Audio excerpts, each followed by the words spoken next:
Salam budaya, selamat berjumpa, dan kembali kita akan menyajikan dan Anda yang mengikuti perjalanan jejak-jejak sejarah Kadipaten Ponorogo atau Kabupaten Ponorogo sekarang.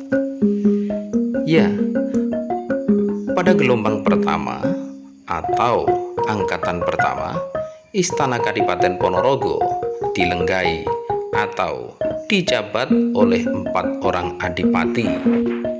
Yang pertama adalah Adipati Bathara Katong, kemudian dilanjutkan oleh putranya Pangeran Panembahan Agung atau dikenal sebagai Adipati Panembahan Agung. Setelah surut Panembahan Agung digantikan putranya Pangeran Dodol.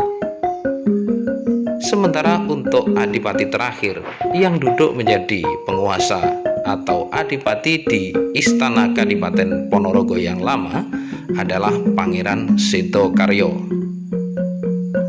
Nah, setelah 4 orang adipati menduduki jabatan sebagai penguasa tertinggi di wilayah eks Kerajaan Wengker ini, maka Istana Kadipaten Ponorogo pada waktu itu dipindahkan. Ya, setelah adipati keempat atau penguasa keempat Kadipaten Ponorogo Seto murut ing kasetan jati atau wafat, yakni Pangeran Setokaryo, maka yang menggantikan kedudukannya sebagai penguasa Kadipaten Ponorogo adalah Pangeran Adipati Sepuh. Pada waktu itu, saat Pangeran Adipati Sepuh menjadi pimpinan tertinggi Kadipaten Ponorogo, dalam Kadipaten atau Istana Kadipaten dipindahkan ke arah barat daya. Orang Ponorogo menyebutnya Ngidul Ngulon, kurang lebih 500 meter dari dalam Kadipaten atau Istana Kadipaten yang lama.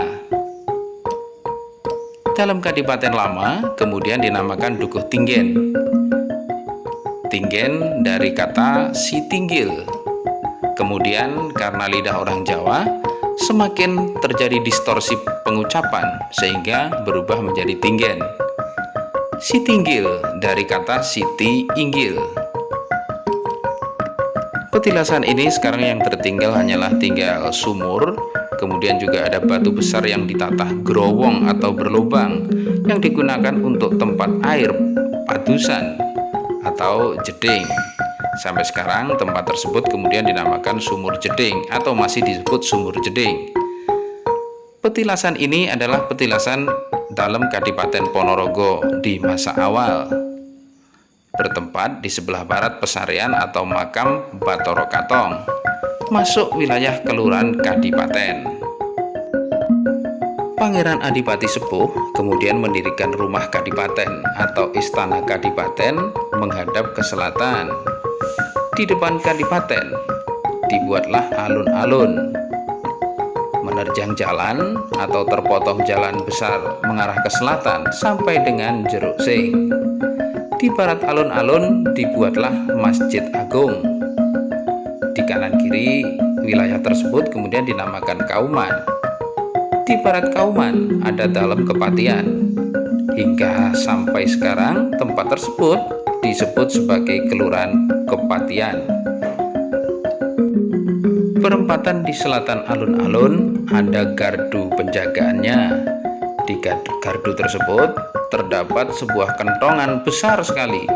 Kentongan tersebut bernama Kiai Geger. Kenapa disebut Kiai Geger? Karena setiap malam, setiap jam, kentongan tersebut dipukul paling dahulu atau paling pertama. Setelah kentongan Kiai Geger dipukul, maka kentongan-kentongan yang lain, bahkan sewilayah Kadipaten Ponorogo, kemudian dipukul bersamaan, hingga suaranya seperti Kiai Geger. Karena hal itu, kentongan besar tersebut dinamakan kentongan Kiai Geger. Kentongan Kiai Geger ini hilang atau tak tentu rimbanya saat bersamaan dengan perpindahan Kabupaten Ponorogo dari Kutha Wetan atau Kota Lama menuju Kutha Tengah atau Kabupaten Ponorogo yang sekarang. Di samping itu juga mendirikan bangunan penjara berada di sebelah timur dalam Kadipaten, berwujud bangunan gedong tinggi menggunakan atap semen beton, sehingga bangunan tersebut sangatlah kuat. Pangeran Adipati Sepuh atau Adipati kelima Ponorogo ini berkuasa bersamaan saat Pulau Jawa diperintah oleh Kerajaan Pajang. Malah putra dari Pangeran Adipati Sepuh yang bernama Raden Wicitro kemudian dipundhut putra mantu atau diambil menantu oleh Sultan Wajang Sultan Hadiwijoyo alias Joko Tingkir. Ini terjadi di sekitar tahun 1568 sampai dengan 1586 Masehi.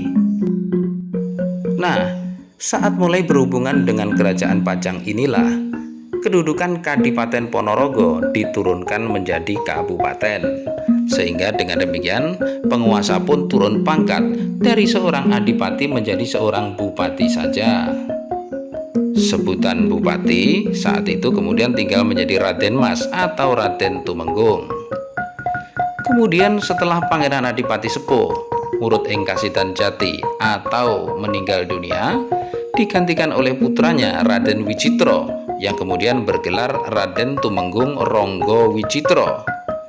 Istri Raden Tumenggung Ronggo Wicitro adalah putri dari Sultan Pajang Hadiwijoyo, berputra 4 orang, yakni Pangeran Kuning. Putra dari istri yang lain juga ada bernama Raden Panggulu, Raden Panengah, dan Raden Jontono.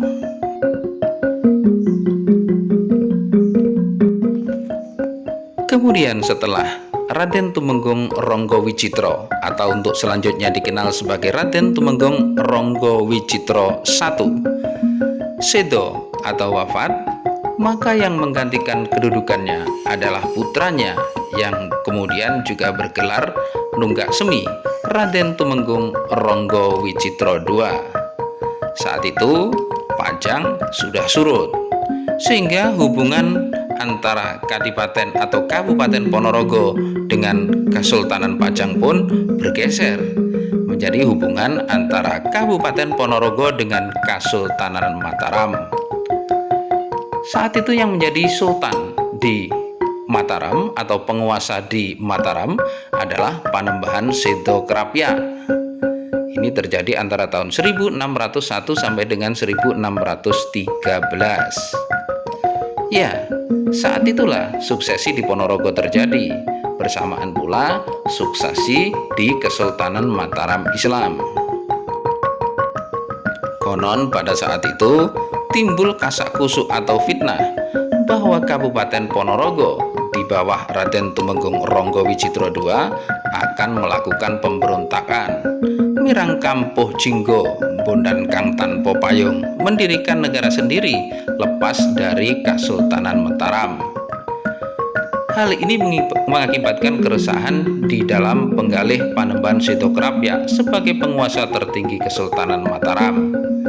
Untuk mengantisipasi hal tersebut, sekaligus juga untuk meredam gejolak rasa tidak puas dari Pangeran Batotot atau Pangeran Joyorogo sebagai kakak yang lebih tua atas diwisudanya Panembahan Sedo Krapya, maka ditugaskanlah Raden Mas Batotot atau Pangeran Joyorogo untuk menjadi bupati di salah satu wilayah bagian dari Kabupaten Ponorogo. Yang dipilih adalah wilayah Tenggara. Tempat tersebut bernama Dusun Gading. Dusun Gading ini kalau sekarang masuk Desa Campursari, Kecamatan Sambit, Kabupaten Ponorogo. Kabupaten tersebut untuk selanjutnya disebut sebagai Kabupaten Gadingrejo. Raden Batotot atau Pangeran Joyorogo kemudian duduk di sana menjadi penguasa yang untuk selanjutnya bergelar Joyonegoro. Kabupaten Gadingrejo dan Kabupaten Ponorogo bisa lestari hidup berdampingan karena ternyata kabar burung ataupun desas-desus sekaligus fitnah yang menimpa Bupati Ronggo Wicitro pada waktu itu bahwa Ponorogo akan mendirikan sebuah kekuasaan sendiri lepas dari Mataram ternyata tidak terbukti. Ya, inilah sekelumit kisah di awal keberadaan Kadipaten dan Kabupaten Ponorogo Kota Lama. sekaligus bagaimana proses beralihnya status Ponorogo sebagai kadipaten menjadi sebuah kabupaten saja. Semoga ini bisa menjadi tambahan pengetahuan, tambahan wawasan bagi kita semuanya bahwa ternyata ada proses penurunan status sebuah wilayah besar yang kini disebut Ponorogo di masa lalu, di saat Pulau Jawa di bawah kekuasaan Sultan Hadiwijoyo di Kasultanan Pajang. Terima kasih sudah menyimak video ini. Ikuti terus video-video lanjutan dari Babat Ponorogo yang akan kami sajikan secara rutin untuk Anda semuanya. Salam budaya.